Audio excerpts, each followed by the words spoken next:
सबसे पहले बात कोरोना संकट की। संकट भयावह है, लेकिन देश के लिए आज राहत की कुछ खबरें जरूर हैं। राज्यों ने सख्ती बढ़ा दी है और इसका असर भी दिखने लगा है।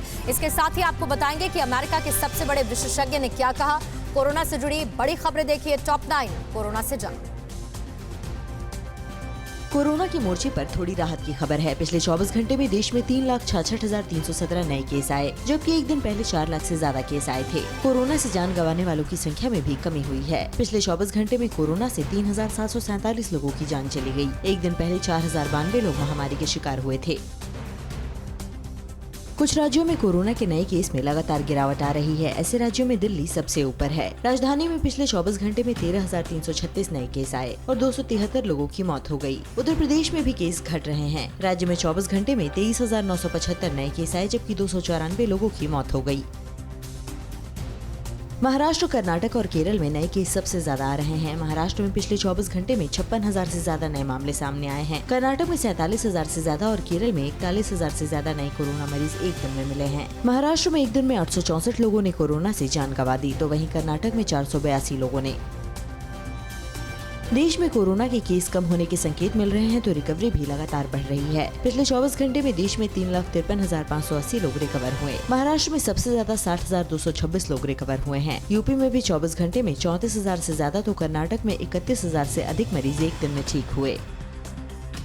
अस्पतालों में ऑक्सीजन की आपूर्ति सुनिश्चित करने के लिए सुप्रीम कोर्ट की ओर से गठित 12 सदस्यीय टास्क फोर्स की पहली बैठक रविवार को हुई। मीटिंग में नीति आयोग के सदस्य वीके पॉल, दिल्ली एम्स के डायरेक्टर रणदीप गुलेरिया, ICMR के DG बलराम भार्गव समेत सरकार से जुड़े कुछ और लोगों को विशेष रूप से बुलाया गया। टास्क फोर्स के सदस्यों ने बैठक में सरकार के इन नुमाइंदों को ऑक्सीजन का उत्पादन और उपलब्धता बढ़ाने के लिए कई सुझाव दिए।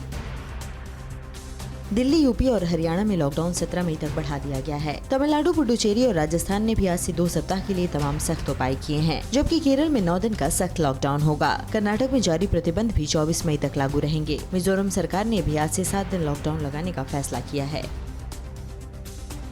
अमेरिका के जाने माने विशेषज्ञ और सरकार के सलाहकार एंथनी फॉसी ने कहा कि अमेरिका में मौत का आंकड़ा सरकार के बताए आंकड़ों से कहीं ज्यादा है। आधिकारिक रूप से अब तक अमेरिका में 5,81,000 लोगों की मौत महामारी से हुई है, लेकिन यूनिवर्सिटी ऑफ वाशिंगटन की स्टडी के मुताबिक देश में कोरोना से 9 लाख मौतें हुई हैं। अमेरिका के top public health expert doctor Anthony Fauci ने कहा कि भारत में वैक्सीनेशन ही कोरोना संकट से निपटने का स्थायी समाधान है। फॉसी ने कहा कि इसके लिए भारत और दुनिया भर में वैक्सीन उत्पादन को बढ़ाना होगा। भारत दुनिया का सबसे बड़ा वैक्सीन उत्पादक रहा है, ऐसे में इस लक्ष्य को हासिल किया जा सकता है। केंद्र ने राज्यों को विदेशों से कोरोना से जुड़े सामान खरीदने या डोनेशन लेने की छूट दे दी है। इसके बाद अब राज्यों की सरकारें अलग अलग देशों में अपने देश के दूतावासों के जरिए कोविड रिलीफ मटेरियल हासिल करने के लिए खुद पहल कर सकेंगी। इस काम में केंद्र की भूमिका राज्यों और केंद्र शासित प्रदेशों को मदद करने की होगी। परवाह देश की, सोमवार से शुक्रवार रात 10 बजे TV9 भारतवर्ष पर।